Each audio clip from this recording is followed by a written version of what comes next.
Good morning all. Last క్లాస్లో 13th group elements యొక్క properties గురించి మాట్లాడుతున్నాను. ఎన్ టైప్ ఆఫ్ ప్రాపర్టీస్ కింద డిసైడ్ చేసామంటే they are classified into 3 type of properties కింద మాట్లాడాం. అవి ఏంటనేటువంటిది ఫైనల్ డిస్కషన్ నుంచి చూద్దామండి. చూసినట్లయితే ఇంకా లాస్ట్ టాపిక్ వచ్చి uses of 13th group elements. Here only mainly two elements are very important. They are boron and aluminum. The uses of boron are like this. General గా మీకు ఈ చాప్టర్ లో మనం బోరాన్ సంబంధించి కొన్ని కాంపౌండ్స్ ఉండేవి. అవి ఏం చేస్తారంటే కోవిడ్ గురించి మీకు ఆ టాపిక్స్ అనేటువంటి మొత్తం డిలీట్ చేయడం జరిగిందండి. దాంట్లో నుంచి ఒక 4 మార్క్స్ క్వశ్చన్ వచ్చిందండి.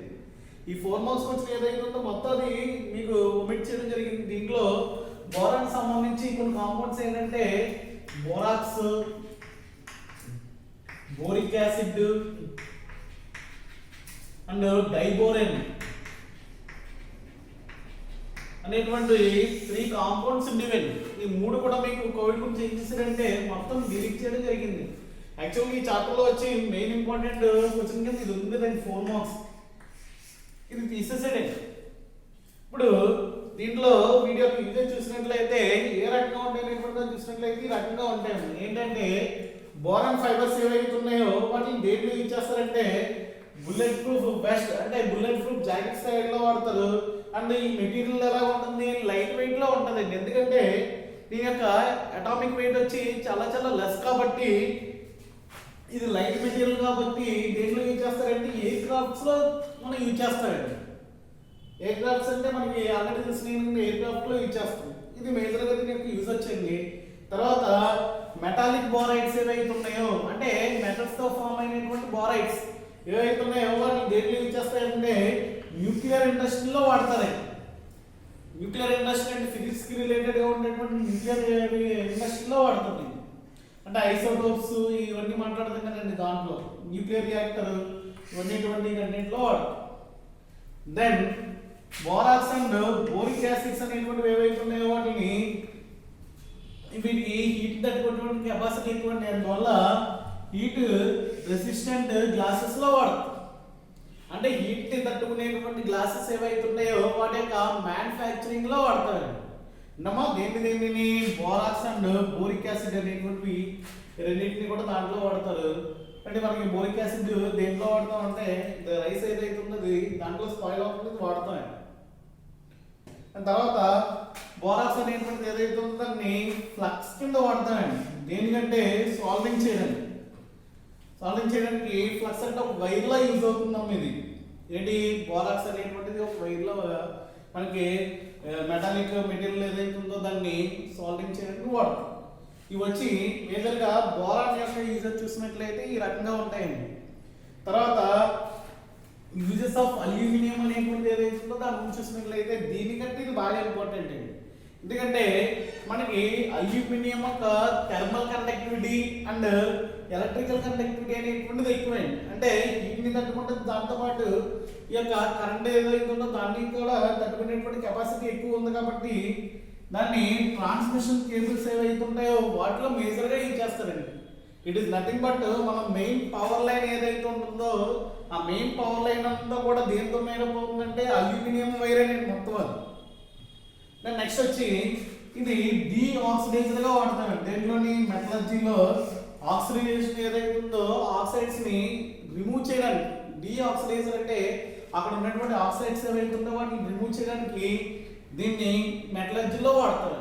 ఇలాగా ఈ రకమైనటువంటి యూజెస్ ఏవైతే ఉన్నాయో ఇవి మెయిన్ గా వచ్చి 13 గ్రూప్ ఎలిమెంట్స్ యొక్క యూజెస్. సో మనం ఈ చాప్టర్లో ఏం మాట్లాడడం ఏంటి ఇంపార్టెంట్ క్వశ్చన్లు అనేటువంటి మీకు ఆల్రెడీ కొన్ని ఇంపార్టెంట్ క్వశ్చన్స్ పెట్టడం జరిగిందండి. ఈరోజు మాక్సిమం చూసినట్లయితే 2 మార్క్స్ లో చూసినట్లయితే ఆ క్వశ్చన్సే రావడానికి అవకాశం ఉంది. ఇంకా అంతకు మించి ఈ చాప్టర్లో మెయిన్గా ఇవేవైతే ఉన్నాయి మొత్తం రిమూవ్ చేశాడు. చేసినట్లయితే అసలు ఈ చాప్టర్లో మనం ఏం మాట్లాడాం ఫైనల్ గా ఒక అవుట్పుట్ కింద ఇప్పుడు చూద్దాం. అసలు మనం ఏం డిస్కస్ చేస్తాం అనేటువంటిది ఒకసారి చూద్దాం.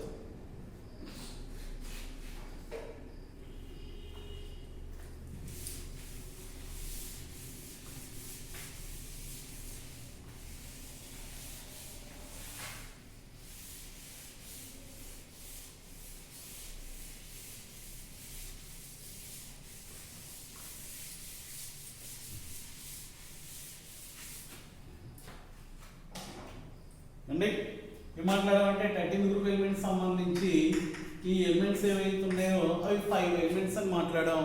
దాంట్లో చూసినట్లయితే ఏంటంటే బోరాను, అల్యూమినియము, గ్యాలియము, ఇండియము, టాలియం అనేటువంటి ఎలిమెంట్స్ గురించి మాట్లాడాం. దాని తర్వాత వాటి యొక్క ప్రాపర్టీస్ ఏవైతే ఉన్నాయో అవి 3 కేటగిరీస్ కింద మాత్రమే ఇవ్వడం జరిగింది. ఓన్లీ మీకు ఉన్నటువంటి టాపిక్లో ఈ కేటగిరీస్ నుంచే different type of questions frame చేయడం జరిగింది మీకు అంతే. ఏంటంటే ఫస్ట్ వాటి యొక్క అటామిక్ ప్రాపర్టీస్ మాట్లాడు, అటామిక్ ప్రాపర్టీస్, తర్వాత వాటి యొక్క ఫిజికల్ ప్రాపర్టీస్ మాట్లాడు, అండ్ నెక్స్ట్ చూసినట్లయితే వాటి యొక్క కెమికల్ ప్రాపర్టీస్ ఏవైతే ఉన్నాయో వాటి గురించి డిస్కస్ చేస్తాను. అటామిక్ ప్రాపర్టీ చూసినట్లయితే జనరల్ గా మాట్లాడేటువంటి ఏంటది అటామిక్ రేడియస్ గురించి మాట్లాడు. అటామిక్ రేడియస్ అంటే వాటి యొక్క అటామిక్ రేడియస్ ఏ విధంగా ఉంటాయి అనేటువంటి విషయం మాట్లాడాం. దాంట్లో తర్వాత వచ్చి వాటి యొక్క ఎలక్ట్రాన్ అయనైజేషన్ ఎంథాల్పీ వాల్యూ మాట్లాడాం.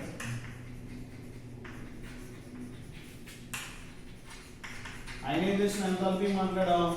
దాని తర్వాత చూసినట్లయితే ఇక్కడ ఎలక్ట్రోనెగటివిటీ వాల్యూస్ ఏవైతున్నాయో వాటి గురించి డిస్కస్ చేసాం.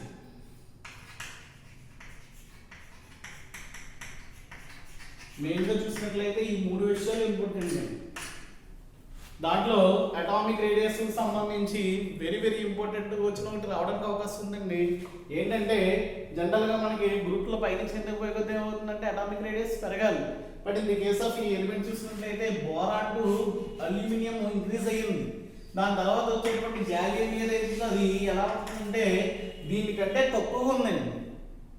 ఎందుకు ఉంది అంటే ఇక్కడ డ్యూ టు షీల్డింగ్ ఎఫెక్ట్ అండి.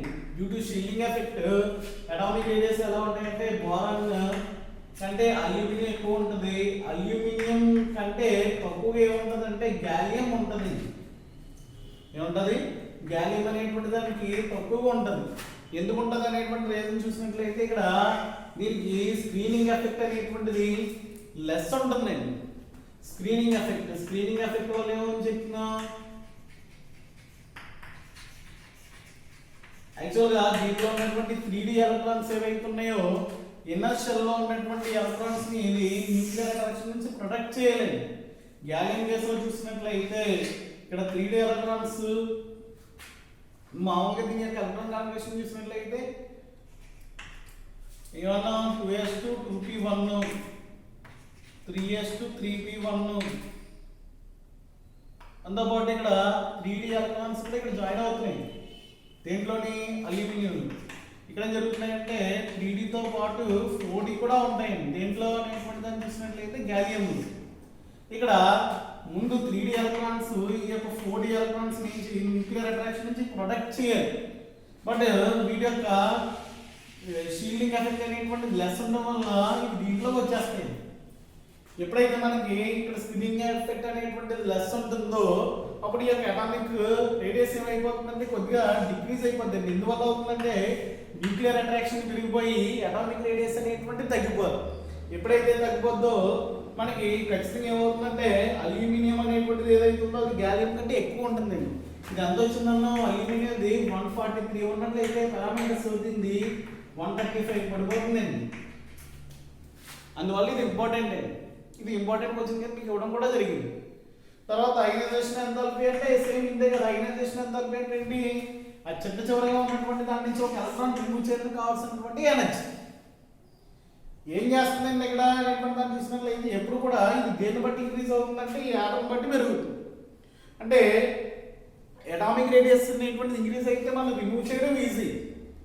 దాని ప్రకారం ఇక్కడ ఏ ఆర్డర్లో అయితే అటామిక్ రేడియస్ ఇంక్రీజ్ అవుతుందో అదే ఆర్డర్లో మనకి అయనైజేషన్ ఎంథాల్పీ వాల్యూ డిక్రీజ్ అవుతుంది. ఎందువల్ల అంటే అటామిక్ రేడియస్ పెరిగిపోతే న్యూక్లియర్ అట్రాక్షన్ అనేటువంటిది డిక్రీజ్ అవుతుంది కాబట్టి మనకి లెస్ అమౌంట్ ఆఫ్ ఎనర్జీ అనేటువంటి సరిపోతుంది రిమూవ్ చేయడానికి. అందువల్ల అదే ఆర్డర్లో మనకి అది ఇంక్రీజ్ అయ్యేటువంటి ఆర్డర్లో ఇది ఎలా ఉంటుందండి? డిక్రీజ్ అవుతుంది.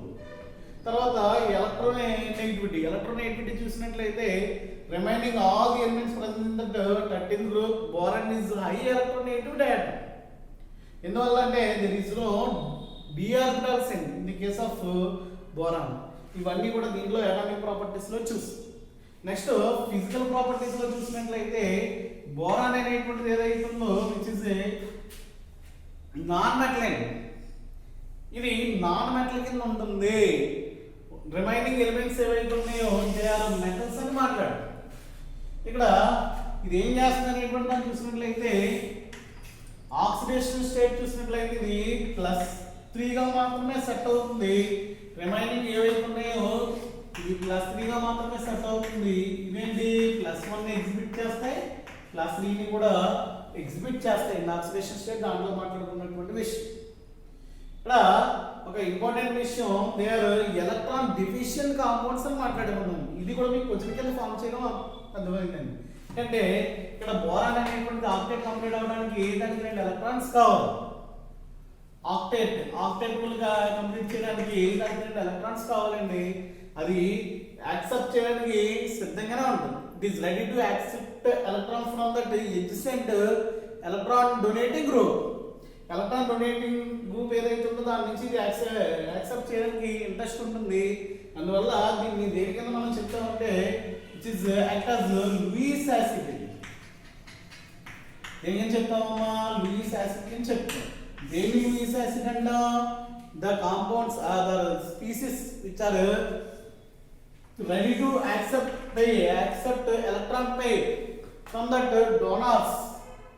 లూయిస్ యాసిడ్ అంటే ఎలక్ట్రాన్ పెయిర్ ని యాక్సెప్ట్ చేయడానికి సిద్ధంగా ఉన్నటువంటి స్పీసీస్ ఏవైతే ఉంటాయో వాటిని లూయిస్ యాసిడ్స్ అంటారండి. మనకి ఇక్కడ వచ్చి ఇక్కడ ఫస్ట్ సపోజ్ ట్రైఫ్లోరైడ్ అనేటువంటిది ఫామ్ అయ్యింది. BF3 అనేటువంటిది ఉంది. దీంట్లో ఎన్ని ఉన్నాయని చెప్పాం? 6 ఉంటాయి.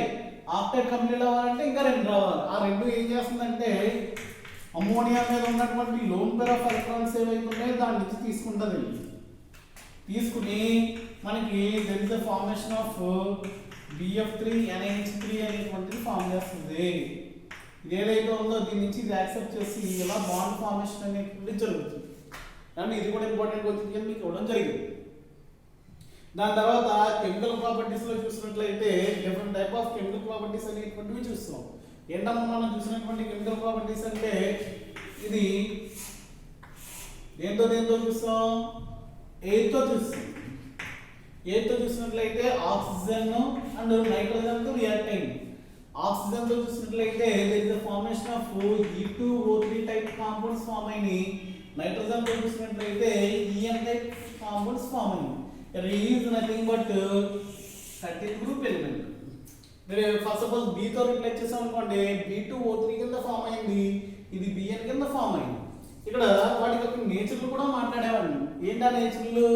బోరాన్ తో ఫామ్ అయినటువంటి ఆక్సైడ్స్ ఏవైతే ఉన్నాయో వాటికి ఎసిడిక్ నేచర్ ఉందన్నో, రిమైనింగ్ ఏదైతే ఉందో వాటికి బేసిక్ నేచర్ ఉందని మాట్లాడు. అంటే ఎలాగా అల్యూమినియం అండ్ గ్యాలియం ఏవైతే ఉన్నాయో ఇవి 2 కూడా ఏంటి? ఆంఫోటెరిక్ నేచర్ అని మాట్లాడు. They are having amphoteric nature. ఆ remaining indium and thallium compounds ఏవైతే ఉన్నాయో they are basic in nature అని మాట్లాడు. ఇది 8 తో రియాక్షన్ తీసుకున్నట్లయితే మనకి ఈ రకంగా మాట్లాడు. తర్వాత యాసిడ్స్ అండ్ బేసెస్ తో రియాక్షన్ చేస్తాడు. యాసిడ్స్ అండ్ బేసెస్ తో రియాక్షన్ చేసినట్లయితే బోరాన్ అనేటువంటిది ఏదైతే ఉందో it is not reacted with acids and bases. ఇక్కడ అల్యూమినియం అనేటువంటిది ఉందండి. ఇక్కడ మీకు ఉన్నటువంటి సిలబస్ లో ఈ యొక్క అల్యూమినియం తో కూడా ఉన్నటువంటి రియాక్షన్స్ కూడా తీస్తాడండి. బట్ మీకు నేను క్లాస్ లో చెప్పడం జరిగింది. ఏంటమ్మా? అల్యూమినియం అనేటువంటిది ఏదైతే ఉందో అది యాసిడ్ తో రియాక్ట్ అయ్యి it is nothing but HCl ఏదైతే ఉందో దాంతో రియాక్ట్ అయ్యి మనకి ఏం ప్రొవైడ్ చేస్తుంది అంటే డైహైడ్రోజన్ ప్రొవైడ్ చేస్తుంది. ఫస్ట్ సపోజ్ 2Al తీసుకున్నట్లయితే 6H2 మాలిక్యూల్ తీసుకున్నట్లయితే ఇది ఏం ఫామ్ చేస్తుందంటే మనకి ఇంతటి కంపేర్ చేసినట్లయితే 2H2 జరిగినట్లయితే H2 అనేటువంటి దాన్ని ప్రొవైడ్ చేస్తుంది. దాంతోపాటు మనకి ఫామ్ అయ్యేది AlCl3 ఫామ్ అవుతుంది. AlCl3 అంటే మనకి ఇది తీసుకోవాలి కాబట్టి ఇలా జరుగుతుంది. ఇది రియాక్షన్ వచ్చి రకంగా ఉంది. అదే బేస్లో చూసినట్లయితే NaOH తీసుకుంటాం, దాంతో పాటు వాటర్ తీసుకుంటాం. అక్కడ కూడా ఏం జరిగింది, H2 అనేటువంటిది ఫామ్ అవుతుంది. ఎన్ని H2 ఫామ్ అవుతాయి అంటే 3H2 మాలిక్యూల్స్ ఫామ్ అవుతాయి. అదే బేస్ టు రియాక్షన్ అంటే ఎలా ఉంది, it is nothing but 2Al plus 2NaOH plus 2H2O plus 2Al. దీనికి ముందు ఏముంది, Na ఉంది కాబట్టి 2NaAlOH4 ఇది ఫామ్ అవుతుంది. అంటే ఆన్ ఇక్కడ మనం మెయిన్గా విషయం గుర్తుపెట్టుకోవాలండి, ఏంటంటే బోరాన్ అనేటువంటిది ఏదైతే ఉందో అది కోవలెంట్ మాత్రమే ఫామ్ చేస్తుంది. ఎక్కడ ట్రైఫ్లోరైడ్స్ లో చూసినప్పుడు, ట్రైహాలైడ్స్ లో చూసినప్పుడు బోరాన్ అనేటువంటిది కోవలెంట్ బాండ్స్ మాత్రమే ఉంటాయి. బట్ రిమైనింగ్ ఎలిమెంట్స్ ఏవైతే ఉంటాయో అవి మామూలుగా కోవలెంట్ బాండ్స్ ఉంటాయి. అలా కాకుండా దాన్ని వాటర్లో డిజాల్వ్ చేస్తాం అనుకోండి, వాటికి ఏ నేచర్ వస్తుంది అంటే అయానిక్ నేచర్ వస్తుంది. కానీ ఇది వాటర్తో రియాక్షన్ లేదు. బట్ ఇది ఏదైతే ఉందో ఈ ఎలిమెంట్స్ అనేటువంటి అన్ని కూడా వాటర్తో రియాక్ట్ అయినప్పుడు మనకి ఏం ఫామ్ అవుతున్నాయండి, అయాన్స్ కింద విడిపోతాయి. అయాన్స్ కింద విడిపోయి ఇలా కాంప్లెక్స్ ఫార్మేషన్ జరుగుతుంది. It may be tetra compounds formation జరుగుతుంది అండ్ ఆక్టాహెడ్రల్ కాంపౌండ్స్ కూడా ఫార్మేషన్ జరుగుతుంది. అందువల్ల 6 కూడా ఫామ్ అవుతుంది. ఇది మేజర్గా దీంట్లో చూసినట్లయితే. అండ్ నెక్స్ట్ కెమికల్ ప్రాపర్టీస్ లో హాలోజన్స్ తో రియాక్షన్ చూసినట్లయితే అన్ని కూడా ఒకటే ఫామ్ చేస్తుందండి. రియాక్షన్ విత్ హాలోజన్స్ తో చూసినట్లయితే ఈ యొక్క బోరాన్ అనేటువంటిది ఏదైతే ఉందో Cl2 తో రియాక్ట్ అయ్యి BCl3 ఫార్మేషన్ జరుగుతుంది. BCl జరుగుతుంది నథింగ్ బట్ E అనుకున్నట్లయితే ECl3 ఫార్మేషన్ జరుగుతుంది. అంటే రిమైనింగ్ ఏ ఎలిమెంట్ అన్నా సరే ఇది ఫామ్ అవ్వాలంటే ఇది 2 తీసుకోవాలి, ఇది 3 తీసుకున్నట్లయితే 2Cl3 ఫామ్ అవుతుంది. It is nothing but it may be boron, aluminium, gallium, indium, వాటిని ఇలాగా మనకి ఫామ్ అయినటువంటి బోరాన్ అదే 13 గ్రూప్ హ్యాలైడ్స్ ఏవైతే ఉంటాయో they are simply called Lewis acids. ఎందువల్లంటే they are electron deficient compounds. ఎందుకంటే బాండ్ ఫామ్ చేయడానికి ఇంట్రెస్ట్ గా ఉన్నప్పటికీ బాండ్ ఫామ్ చేసినటువంటి ఎలక్ట్రాన్స్ తక్కువగా ఉన్నాయండి. యాక్చువల్గా ఆక్టాహెడ్రల్ కంప్లీట్ చేయడానికి దానికి 6 కావాలి, 8 కావాలి. బట్ ట్రై కాంపౌండ్స్ ఏమి ఉంటాయంటే 6 మాత్రమే ఉంటాయండి. ఆ 2 ఎలక్ట్రాన్స్ కూడా ఏం చేస్తాయి, ఎలక్ట్రాన్ డొనేటింగ్ గ్రూప్స్ ఏవైతే ఉన్నాయో దాని నుంచి యాక్సెప్ట్ చేస్తాయి. ఎలక్ట్రాన్ డొనేటింగ్ గ్రూప్స్ ఏంటి, మనకి ప్రొవైడ్ చేసేటువంటి నైట్రోజన్ చూసుకున్నట్లయితే ఒక పేరు ఉంటుంది, ఆక్సిజన్ చూసుకున్నట్లయితే దాని నెత్తిలో ఇలా 2 పేర్లు ఉంటాయి. ఇలాంటి ఎలిమెంట్స్ ఏవైతే ఉన్నాయో దాని నుంచి ఇది తీసుకుంటాయి. తీసుకుని మనకి లూయిస్ యాసిడ్ కింద బిహేవ్ చేస్తాయి. అండి మొత్తం చూసినట్లయితే ఈ విషయాలు మాట్లాడాం. దాని తర్వాత ఆల్రెడీ యూజెస్ ఏవైతే ఉన్నాయో ఆల్రెడీ ఇప్పుడు మాట్లాడాం. ఇది మొత్తం చాప్టర్ చూసినట్లయితే ఈ విధంగా ఉంటుందండి. దీంట్లో మీకు మామూలుగా ప్రాపర్టీస్ అంటే ఈ రకంగా ఉంటాయి. దీంట్లో 4 మార్క్స్ క్వశ్చన్స్ అనేటువంటి ఏ రకంగా ఫామ్ అవుతాయి అనేటువంటిది మీకు ఒక 4 క్వశ్చన్స్ పెట్టడం జరిగింది. అవి చూడండి, అవి చూసినట్లయితే దాని నుంచి 2 మార్క్స్ రావడానికి అవకాశం ఉంటుంది. మామూలుగా ప్రాపర్టీస్ అయితే ఏమన్నా అడిగితే ఈ రకంగా ఉంటాయి అండి. ఇక్కడతో ఈ యొక్క చాప్టర్ ఏదైతే ఉందో అది మొత్తం క్లోజ్ అయిపోయిందండి. దీంట్లో మెయిన్ ఇంపార్టెంట్ టాపిక్స్ ఏవైతే ఉన్నాయో ఆ టాపిక్స్ లేకుండా తీస్తారు కరోనా గురించి అండి. రిమైనింగ్ ఎస్ బ్లాక్ ఎలిమెంట్స్ అనేటువంటి చాప్టర్ స్టార్ట్ అవుతుందండి. అది రేపు క్లాస్లో చూద్దాం.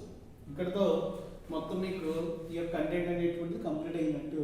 దీంట్లో ఇంపార్టెంట్ క్వశ్చన్స్ మాత్రం మీకు వాట్సాప్ పెట్టండి, అవి చూసుకుంటే సరే. ఓకే.